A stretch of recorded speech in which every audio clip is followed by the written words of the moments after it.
तुमच्या जाहिरातीसाठी एक संधी मोठ्या प्रेक्षकांपर्यंत पोहोचवा.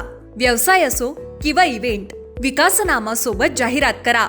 स्क्रीनवरील नंबरवर आजच संपर्क करा. विकासनामा, तुमचा आवाज, तुमची जाहिरात.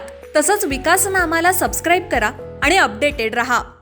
नमस्कार, मी विकास मिरगणे. विकासनामा डिजिटल प्लॅटफॉर्म मध्ये आपलं सर्वांचं स्वागत. आज आपण चर्चा करतोय अशाच व्यक्तिमत्वांचा.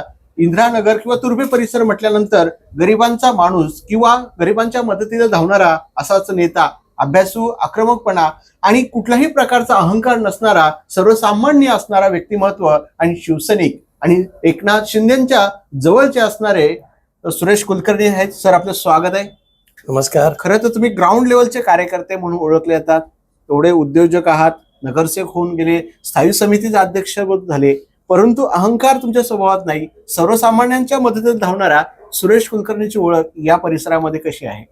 बघा, अहंकार करणारे चांगले चांगले लोक बसलेले आहेत घरी. आज अहंकार करून काय भेटणार आहे? लोकांमध्ये राहायचे. ज्या ठिकाणी लोकांमध्ये राहिलं की त्या ठिकाणी लोकांचा दुःखासुखात, त्या ठिकाणी गरीब लोक आहेत, त्यांच्या बरोबर राहिले की एक समाधान वेगळं भेटते.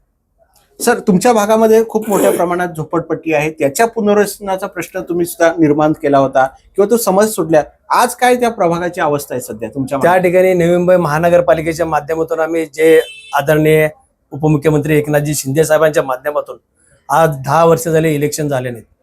त्यांच्या माध्यमातून भरपूर काय मूलभूत सुविधा आहे. शाळा असतील, पाईपलाईन असतील, टाकी असतील, पाण्याची टाकी असतील, या गोष्टीची सगळं पूर्तता आम्ही महापालिकेच्या माध्यमातून लोकांपर्यंत पोहोचवलेलं आहे. सर, मध्ये स्काय वॉकचा तो किंवा ब्रिजचा प्रश्न निर्माण झाला होता. या संदर्भामध्ये तुमच्यावर आरोप करण्यात आले होते.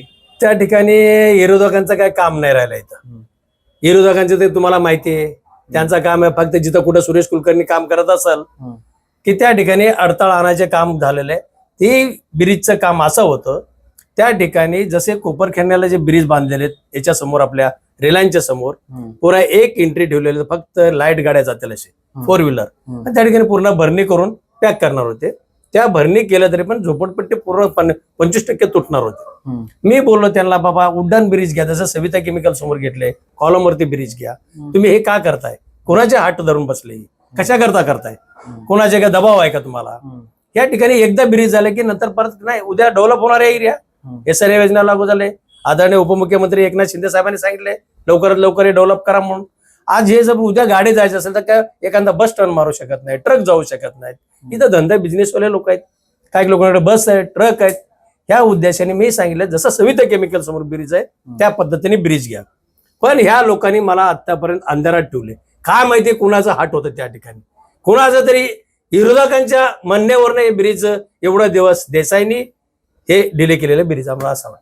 सर, इथे या प्रभागामध्ये पुनर्विकास कसा करणार? कारण सर्वाधिक झोपडपट्टीमध्ये आहे, तुम्हाला मानणार आहे, तर या सगळ्या भागाचा विकास करताना खूप अडचणी येणार आहे. तुमच्या मनातलं त्यांचा काही अडचण येणार. आज उपमुख्यमंत्री एकनाथजी शिंदे साहेबांनी आज लाडकी बहीण योजना आहे.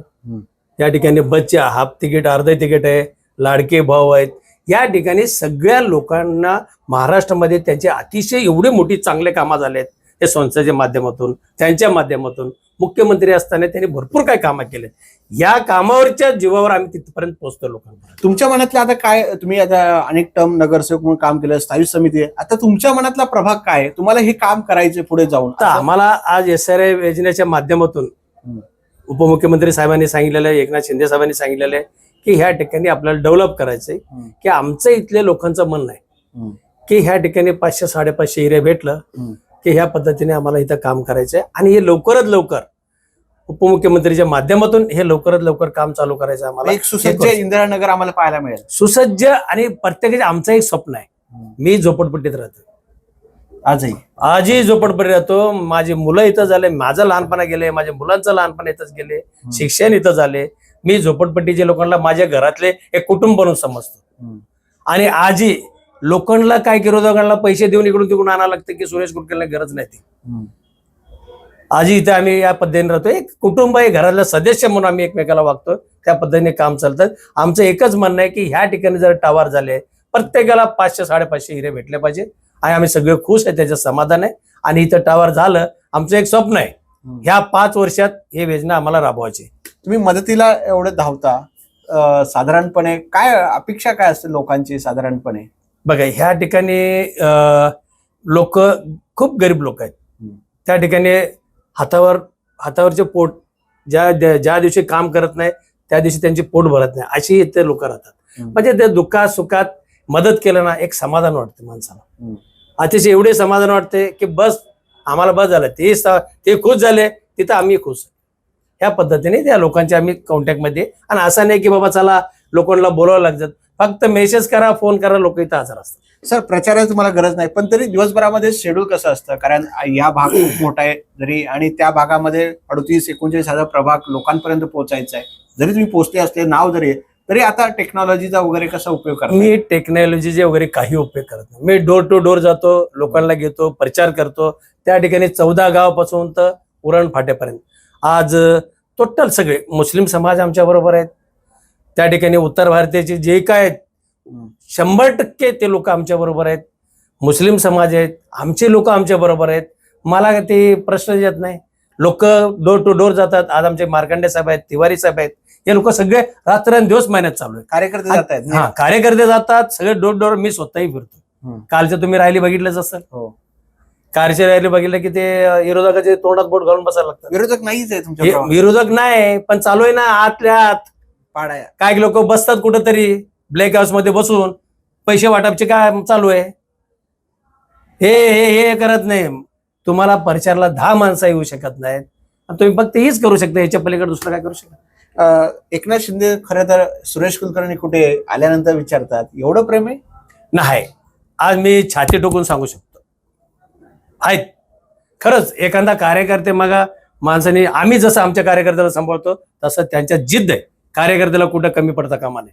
हे आदरणीय एकनाथ शिंदे मुख्यमंत्री उपमुख्यमंत्री साहेब हे प्रत्येक कार्यकर्त्याला, सुरेश कुलकर्णीच नाही, ते सगळ्यांना त्या पद्धतीने हे करतात. सध्या शिंदेच्या शिवसेनेत खूप गटबाजी आहे, पण त्याच्या सगळ्या विखरूनपणा तुम्ही वेगळं स्वतःचं निर्माण करताय. त्या गटबाजीत न जाता एक स्वतःचं व्यक्तिमत्व ठसा उमटवतायत. एक वेगळं नेतृत्व तुम्ही याच्यातून कौशल्यातून जाणवताय. प्रत्येकाची काम करायची पद्धत वेगळी आहे. मी इस्लाम एरियामध्ये काम करतो, ते लोक सिटीमध्ये काम करतात. माझी काम करायची पद्धत वेगळी, त्यांचे काम करायचे वेगळे. मी दर दिवशी लोकांच्या संपर्कामध्ये असतो. त्याच्या सिटीमध्ये कशी लोक कामाला जाणारे असतात, इकडे ते फिरणारे असतात, त्यांना फक्त हप्त्यातून 15 दिवसांनी एकदा भेटायचे असतात. सर शेवटच्या प्रश्नाकडे येऊया. सुरेश कुलकर्णी आम्ही स्थायी समितीचे अध्यक्षपद पाहिलेलं आहे, नेतृत्व पाहिलेलं आहे. आता आम्हाला महापौर सुरेश कुलकर्णी दिसतील का? आदरणीय उपमुख्यमंत्री एकनाथ शिंदे साहेबांनी जे ठरवतील त्याच्याबरोबर आम्ही. इच्छा तर प्रत्येकाची आहे, महापौर व्हायची तर इच्छा असणारच. साहेब ठरवतील ती पूर्व दिशा. हे होते सुरेश कुलकर्णी आणि दिलखुलास गप्पा आपले संवाद साधलेला आहे. या प्रभागाचा विकास झालेला आहे आणि झोपडपट्टींचा पुनर्विकास करण्याचा प्रयत्न शिंदेच्या शिवसेनेकडून केला जाईल. आणि एकनाथ शिंदेचे आम्ही नेतृत्व मान्य केलेलं आहे आणि त्यांच्यामुळेच आज आम्ही आहोत असंही ते बोलले. तर सर खूप खूप शुभेच्छा. थँक्यू. सर शेवटचा प्रश्न आपण राहिलेला आहे, मतदारांना आव्हान काय कराल? जर विरोधक नसले, कडवे आव्हान जरी नसले तरी मतदारांना. विरोधक तर आहेतच त्या ठिकाणी, पण कमजोर आहे तुमच्या पलीकडे. नाही असं बोलून चालणार नाहीत. भरपूर मोठी शक्ती आहे त्यांना. पण लोकांतला नेता सुरेश कुलकर्णी आहे. लोकांचा नेता सुरेश कुलकर्णी असला की आजकाल कसं असतंय, काम करताना जे काम करणार असतंय, मेहनत करतोय, तो रात्रंदिवस फिरतोय. काही लोकांना सवय असते बाबा हा उद्या मला त्रासदायक आहे, ह्याची कशी खच्चीकरण करायची, असे लोक विचार करतात. ओके, धन्यवाद सर, खूप खूप आभार. तुमच्या जाहिरातीसाठी एक संधी मोठ्या प्रेक्षकांपर्यंत पोहोचवा. व्यवसाय असो किंवा इव्हेंट, विकासनामा सोबत जाहिरात करा. स्क्रीनवरील नंबरवर आजच संपर्क करा. विकासनामा, तुमचा आवाज, तुमची जाहिरात. तसंच विकासनामाला सबस्क्राईब करा आणि अपडेटेड रहा.